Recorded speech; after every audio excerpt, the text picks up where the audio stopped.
नमस्कार. टेस्ट आणि बेस्टमध्ये तुम्हा सर्वांचं स्वागत आहे. तर आज मी सोलापूर गड्डा यात्रावरती आली आहे. तर मी खास सोलापूर स्पेशल 1 महिना चालणारा गड्डा यात्रा चालती. म्हणजे इथं खूप मोठा असा यात्रा भरली जाते सिद्धेश्वर मंदिरापाशी. जे 1 जानेवारीपासून स्टार्ट होतं आणि 1 फेब्रुवारीपर्यंत असतं. तर मी इथं पूर्ण ब्लॉग केलेला आहे. एक छोटासा ब्लॉग आहे. त्यामध्ये तुम्हाला पूर्ण सोलापूरची गड्डा यात्रा दाखवते. हा सर्वात मोठा पाळणा आहे. लहान मुलांसाठी अशा प्रकारे डोरेमॉन आहे आणि त्याच्यानंतरनं खेळण्यासाठी आहे. त्याच्यानंतरनं पन्हालालचं आहे. असे खूप काही पाळणे वगैरे खूप मोठा गड्डा असतो. तर इथं पण बघू शकता हातोडी आहे. त्याच्या शेजारी मुलांना खेळण्यासाठी खेळणी आहेत. तर हा जो पाळणा आहे ना, तो क्रॉसमध्ये म्हणजे खूप उंचपर्यंत जातो आणि परत रिटर्न खाली येतो. तर अशा प्रकारे हा सेकंडवाला पाळणा आहे. तर यामधलं थोडंसं मी तुम्हाला इथं आवाज पण ऐकून देते. हे जे आहे ते ब्रेक डान्स आहे.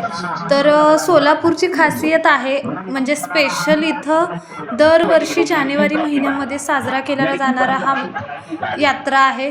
जे सिद्धेश्वर मंदिरांचा अक्षदा वगैरे होतो. त्याच्यानंतरनं होम वगैरे झाल्यानंतरनं हे गड्डा बघण्यासाठी ना खूप जास्त गर्दी असते आणि 26 जानेवारी स्टार्ट झालं ना त्याच्यानंतर हळूहळू हे गर्दी कमी व्हायला चालू होती. तर अशा प्रकारे दुसरा पण पाळणा आहे. व्हिडिओ जर आवडत असतील तर नक्की चॅनलला सबस्क्राईब करा. मी पूर्ण जे गड्डा यात्रा आहे ना सोलापूरची त्यातलं शॉर्टमध्ये सर्व पूर्ण जी यात्रा आहे ना ते या व्हिडिओमध्ये दाखवण्याचा प्रयत्न केला. तर खाण्यामध्ये पण अशा प्रकारचे वेगवेगळे व्हरायटी इथं मिळतात. जे स्टॉल लावले जातात. खूप म्हणजे बघण्यासारखं ना इतकं अट्रॅक्टिव्ह असतं ना. तुम्ही जर सोलापूरमध्ये आलात ना जानेवारी महिन्यामध्ये नक्की आवर्जून या. जिथून कुठून असाल तिथून आणि ही यात्रा एकदा नक्की बघा. तर अशा प्रकारे लेडीजसाठी पण खूप काही असं कानातले गळ्यातलं वगैरे म्हणजे ज्वेलरी व्हरायटी भेटतात. त्याच्यानंतरनं पर्ससाठी आहे. बरंच असं खूप छान छान आणि हे जे बसलेलं आहे ना हे यावर्षी नवीन आलेले आहेत. म्हणजे दरवर्षी काही ना काही एक्स्ट्रा यामध्ये ॲड होतात. म्हणजे खेळणी वगैरे किंवा पाळणे ॲड होतात. तर इथं पूर्ण मेकअपचं सामान आहे. मी याचा पण एक व्हिडिओ केलेला आहे. जे प्राईस पण खूप कमी असते. साधारणतः 50-100 पासून स्टार्टिंग होते. तर असे छोटे-छोटे बॉटल्स, थर्मास वगैरे खूप छान असे भरपूर all A to Z variety इथं तुम्हाला बघायला भेटतील.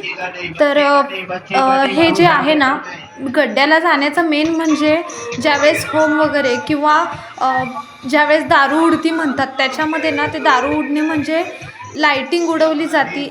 त्यावेळेसच जावा शक्यतो तर जाणं टाळलं तर चालेल. कारण त्यावेळेस ना गर्दी खूप असते आणि आम्ही त्याच्यानंतरनं दुसऱ्या दिवशी या ठिकाणी गेलो. म्हणजे गर्दी जास्त नव्हती पण बऱ्यापैकी तरी होती. कारण इथं ना 1 महिना कंटिन्यू तुम्हाला गर्दी दिसणार. खूप लांबून लोक इथं ह्या यात्रेसाठी येतात. तर मी इथं छोटासा ब्लॉग केलेला आहे. त्यामुळं शेवटपर्यंत नक्की बघा. म्हणजे मी सोलापूरची असल्यामुळे ना खास आमचं सोलापूर आणि इथं भरली जाणारी गड्डा यात्रा कशी आहे ना तुम्हाला या व्हिडिओमध्ये दाखवते. सोलापूरमधलं खास खूप मोठी ही यात्रा भरली जाते. तर लहान मुलांसाठी पण असे छोटे छोटे पाळणे आहेत. आणि हे बघू शकता विमान वगैरे खूप छान असं अट्रॅक्टिव्ह आहे.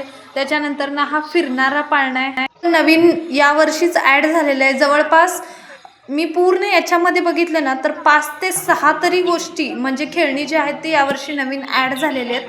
तर इथं पण पूर्ण ॲनिमल्स आहेत आणि कडेने खेळणी आहेत. हे छोटे छोटे जे घरामध्ये आपण वस्तू आहेत ते पण इथं मिळतात तुम्हाला.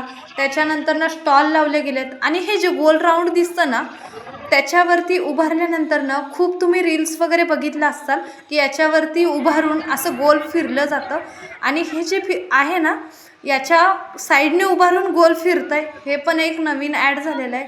त्याच्यानंतरनं छोटे छोटे विमान आहेत. अशा प्रकारची गाडी आहेत. पाळणा उभारलेले आहेत. जवळपास एक 12 ते 15 तरी पाळणे इथं मोठमोठे आहेत. तर कानातल्यामध्ये पण खूप छान छान कानातले आहेत. मुलांसाठी अशी ब्रेक डान्स टाईप आहे. जे तुम्ही रेनी डान्स वगैरे त्यावेळेस बघितलं असाल सेम त्याच प्रकारे होतं. परत अजून थोडंसं पुढे आलो, कॉस्मॅटिकचं आहे. म्हणजे तुम्हाला व्हिडिओमध्ये जर सेम त्याच प्रकारचं दिसत असेल, पण जसं जसं पुढे जाईल ना तसे तसे स्टॉल, भरपूर स्टॉल लावलेले आहेत. पूर्ण होम मैदान जे आहे ना, हे गड्डा यात्रेसाठी वापरलं जातं. तर खूप लांबपर्यंत ही गड्डा यात्रा सोलापूरमध्ये भरली जाते, जी सगळ्यात मोठी गड्डा यात्रा आहे. तर बघू शकता अशा प्रकारे हे ब्रेक डान्स पण अजून थोडं पुढं आल्यावर ब्रेक डान्स परत चालू झालेलं दिसतंय. त्याच्यानंतर परत खेळणीचं दिसायला लागल्यात. घरातले काही वस्तू आहेत विकायला. खूप छान असे यामध्ये वस्तू तुम्हाला 10 रुपयेपासून मिळतील. 10 रुपयेपासून स्टार्टिंग आहे. फक्त पाळण्याची जी प्राईज आहे ना, ती आधी आम्ही लहानपणी होतो तेव्हा 20 रुपये 30 रुपयापासून होते, पण आता ती प्राईस 100च्या पुढे गेली. 100-150 आहे. तर इथून खूप काही असे लागणारे आम्ही खरेदी केलो. पाळण्यामध्ये पण बसलो. तर अशा प्रकारे तुम्हाला पूर्ण गड्डा यात्रा दाखवलेली आहे. आणि हे जे रसाचं आहे ना, ते खूप मोठं रस इथं भेटतो. तर काही ज्वेलरी पण आहेत. या ज्वेलरी पण तुम्हाला दाखवते. दिसायला खूप ॲट्रॅक्टिव्ह आहेत आणि स्वस्त आहे. साधारणतः 40-50 रुपयापासून स्टार्टिंग आहे. तर अशा प्रकारे खूप असे काही वस्तू आम्ही इथं खरेदी केलो. त्याच्यानंतर ना हे जे आहे ना, हे गेमचं आहे. म्हणजे तिथं ना नंबर लावले जातात आणि ते जिंकलं ना तिथल्या वस्तू तुम्हाला मिळतात. तर अशा प्रकारे मी थोडंसं अजून पुढे आले आणि तिथं खूप छान छान असे, अजून जसं तुम्ही पुढे येचाल ना तसं तसं ते बघायला अजून खूप छान आहे. आणि गड्डा बराचसा मोठा लांबपर्यंत आहे. तरी आम्ही जास्त पण पुढे गेलो नाही, कारण उशीर होत होता रात्री. अजून थोडं पुढे आल्यानंतर ना परत पाळणे वगैरे होते. आणि हे जे आहे ना, हे यावर्षी नवीन आलेलं आहे हे पण. तर हे मुलांसाठी असं खेळण्यासाठी आहे, जे लहान मुलं वरती जातात आणि तिथून परत येतात. पडण्याची वगैरे भीती नाही आहे. त्याच्या पुढे आल्यानंतर ना इथं वडापावचं होतं. खूप छान असे वडापाव, गरमागरम वडापाव बनवत होते. तर हे मला जे आहे ना, हे मी लहानपणापासून पहिल्यांदा बघते. दरवर्षी गड्ड्याला जाते, पण यावर्षी पहिल्यांदा बघते. जे एकदम खूप जास्त हाईटवरती तो गोल असं राऊंडमध्ये बसवलं जातं आणि एकदम स्लो मोशनमध्ये ते खाली येतं. म्हणजे त्याच्यावरती बसल्यानंतर ना पूर्ण गड्डा दिसतो. त्या प्रकारे आम्ही पुढे पुढे करत असं बाहेर दुसऱ्या साईडने निघालो. तर आजचा हा सोलापूर स्पेशल गड्डा यात्रा तुम्हाला कसा वाटला ते नक्की सांगा. व्हिडिओ जर आवडला तर लाईक, शेअर, सबस्क्राईब करा. व्हिडिओ पाहिल्याबद्दल धन्यवाद.